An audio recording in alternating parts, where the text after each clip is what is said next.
Bismillahirrahmanirrahim. Assalamualaikum warahmatullahi wabarakatuh.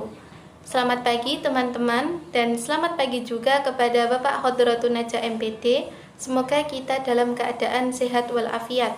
Dan tak lupa saya ucapkan terima kasih kepada dosen kita yang terhormat, yaitu Bapak Khodratun Najah MPD, yang telah memberikan kami kesempatan untuk menyampaikan materi kali ini yang membahas tentang Pancasila sebagai dasar nilai pengembangan ilmu.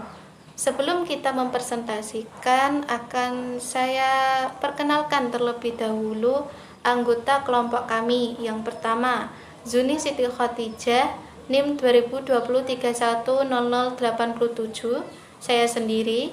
Kedua, Ahmad Nurul Afif, NIM 2020310088. Ketiga, Dava Surya Ardiansyah, NIM 2020310089. Keempat, Wiwin Iviana Safitri, NIM 2020310090. Untuk materi pertama akan saya sampaikan. Konsep Pancasila sebagai dasar nilai pengembangan ilmu. Pengertian Pancasila sebagai dasar nilai pengembangan ilmu dapat mengacu beberapa jenis pemahaman. Yang pertama, bahwa setiap ilmu pengetahuan dan teknologi iptek yang dikembangkan di Indonesia haruslah tidak bertentangan dengan nilai-nilai yang terkandung dalam Pancasila. Kedua, bahwa setiap iptek yang dikembangkan di Indonesia harus menyertakan nilai-nilai Pancasila sebagai faktor internal pengembangan iptek itu sendiri. Ketiga, bahwa nilai-nilai Pancasila berperan sebagai rambu normatif bagi pengembangan iptek di Indonesia, artinya mampu mengendalikan iptek agar tidak keluar dari cara berpikir dan cara bertindak bangsa Indonesia. Keempat, bahwa setiap pengembangan iptek harus berakar dari budaya dan ideologi bangsa Indonesia sendiri, atau lebih dikenal dengan istilah indigenisasi ilmu, mempribumian ilmu. Urgensi Pancasila sebagai dasar nilai pengembangan ilmu. Pentingnya Pancasila sebagai dasar nilai pengembangan ilmu dapat ditelusuri ke dalam hal-hal sebagai berikut. Pertama, pluralitas nilai yang berkembang dalam kehidupan bangsa Indonesia seiring dengan kemajuan iptek menimbulkan perubahan dalam cara pandang manusia tentang kehidupan. Kedua, dampak negatif iptek terhadap lingkungan dapat membahayakan eksistensi hidup manusia di masa yang akan datang. Ketiga, perkembangan iptek yang didominasi negara-negara barat dengan politik global ikut mengancam nilai-nilai khas dalam kehidupan bangsa Indonesia, seperti spiritualitas, gotong royong, solidaritas, musyawarah, dan cita rasa keadilan. Oleh karena itu, diperlukan orientasi yang jelas untuk menyaring dan menangkal pengaruh nilai global yang tidak sesuai dengan nilai-nilai kepribadian bangsa Indonesia. Sekian materi yang saya sampaikan, selanjutnya akan disampaikan oleh pemateri yang kedua.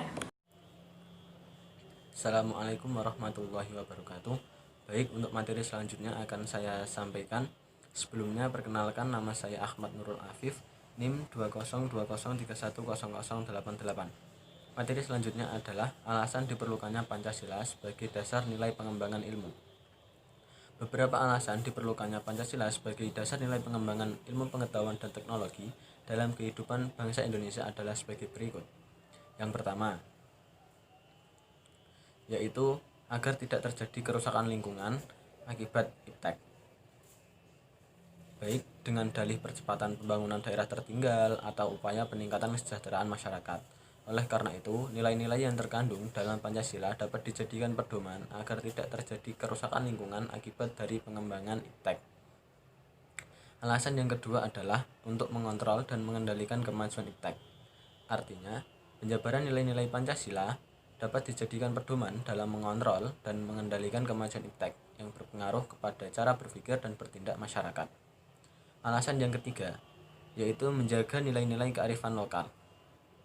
Artinya, Nilai-nilai penjabaran Pancasila dapat dijadikan pedoman dalam menjaga nilai-nilai kearifan lokal yang menjadi simbol kehidupan di berbagai daerah di Indonesia.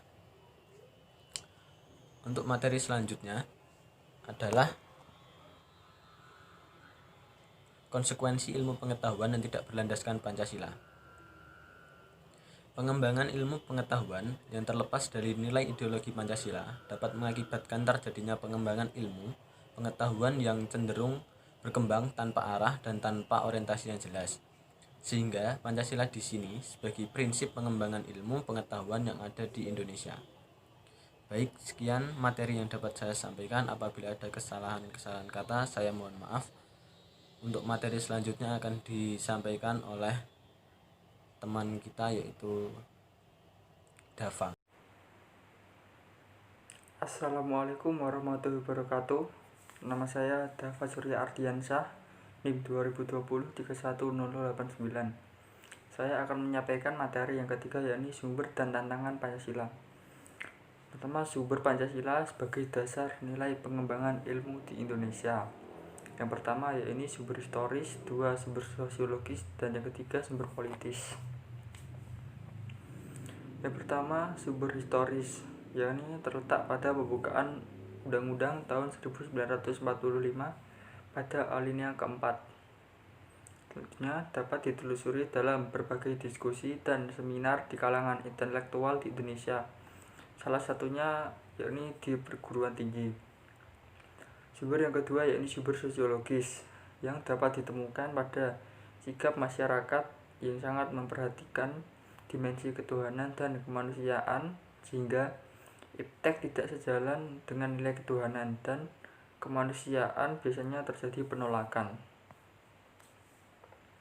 Yang ketiga yakni ada sumber politis. Sumber politis Pancasila sebagai dasar nilai pengembangan ilmu di Indonesia dapat dirunut ke dalam berbagai kebijakan yang dilakukan oleh para penyelenggara negara.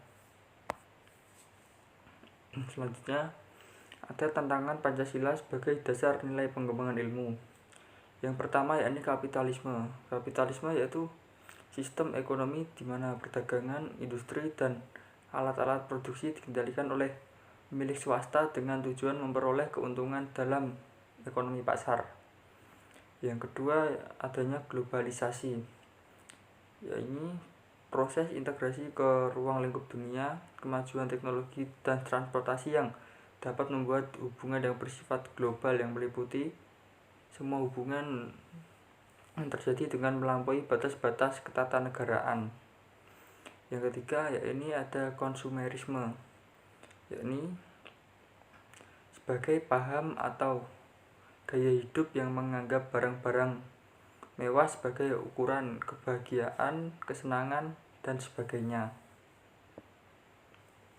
Yang keempat ada pragmatisme, yakni aliran filsafat yang mengajarkan bahwa yang benar adalah segala sesuatu yang membuktikan dirinya sebagai yang benar dengan melihat kepada akibat-akibat atau hasilnya yang bermanfaat secara praktis. Sekian yang dapat saya sampaikan. Bila ada kesalahan mohon dimaafkan. Materi selanjutnya akan dilanjutkan oleh teman saya.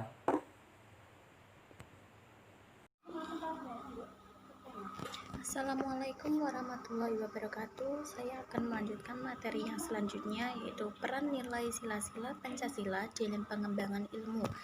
Yang pertama, sila ketuhanan yang Maha Esa. Mengembangkan ilmu pengetahuan harus tetap menjaga pertimbangan antara rasional dan irasional, pertimbangan antara akal, rasa, dan kehendak. Pengembangan ilmu pengetahuan dan teknologi tidak hanya memikirkan apa yang ditemukan, dibuktikan, dan diciptakan, tetapi juga harus mempertimbangkan maksud dan akibatnya, apakah merugikan manusia dan sekitarnya.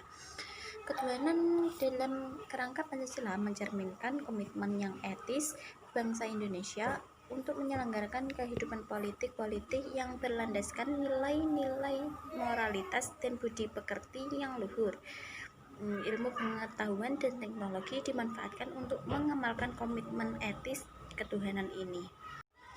Kemudian yang kedua, sila kemanusiaan yang adil dan beradab. Nilai kemanusiaan memberikan dasar-dasar moralitas bahwa manusia dalam mengembangkan ilmu pengetahuan dan teknologi haruslah beradab demi kesejahteraan umat manusia. Pengembangan ilmu pengetahuan dan teknologi yang berkeadilan harus disertai dengan sikap empati, solidaritas, dan kepedulian yang merupakan nilai-nilai manusiawi. Visi kemanusiaan yang adil dan beradab bisa menjadi panduan bagi proses peradaban yang meliputi kehidupan bermasyarakat, berbangsa, serta bernegara dan dalam pergaulan antar bangsa. Kemudian sila ketiga, sila persatuan Indonesia. Nilai persatuan Indonesia memberikan kesadaran kepada bangsa Indonesia akan rasa nasionalisme bangsa Indonesia. Dengan ilmu pengetahuan dan teknologi, persatuan dan kesatuan bangsa dapat terwujud dan terpelihara. Pengembangan ilmu pengetahuan dan teknologi untuk mewujudkan dengan persatuan itu diperkuat dengan budaya gotong royong dalam kehidupan masyarakat sipil dan politik dengan terus mengembangkan pendidikan kewarganegaraan dengan dilandasi prinsip-prinsip kehidupan publik yang lebih partisipatif dan non-diskriminatif.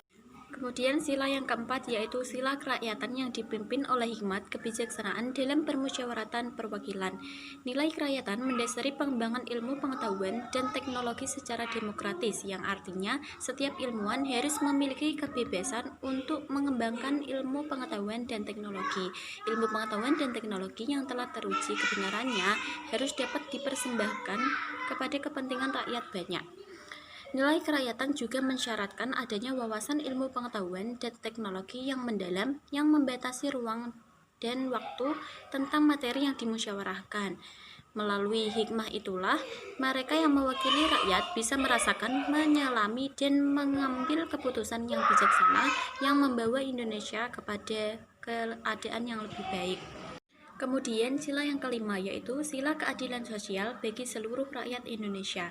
Berdasarkan nilai keadilan, mengimplementasikan pengembangan ilmu pengetahuan dan teknologi harus menjadi keseimbangan dan keadilan dalam kehidupan manusia, yaitu keseimbangan dan keadilan dalam hubungan antara manusia dengan sesamanya, manusia dengan penciptanya, dan manusia dengan lingkungan di mana mereka berada. Pengembangan ilmu pengetahuan yang berkeadilan harus dapat teraktualisasi dalam pengelolaan kekayaan alam sebagai milik bersama bangsa Indonesia untuk sebesar-besarnya kemakmuran rakyat dan mencegah penguasaan oleh model perorangan atau kelompok. Sekian materi yang dapat kami sampaikan, kurang lebihnya mohon maaf. Assalamualaikum warahmatullahi wabarakatuh. Sekian presentasi dari kelompok kami, kurang lebihnya mohon maaf. Wassalamualaikum warahmatullahi wabarakatuh.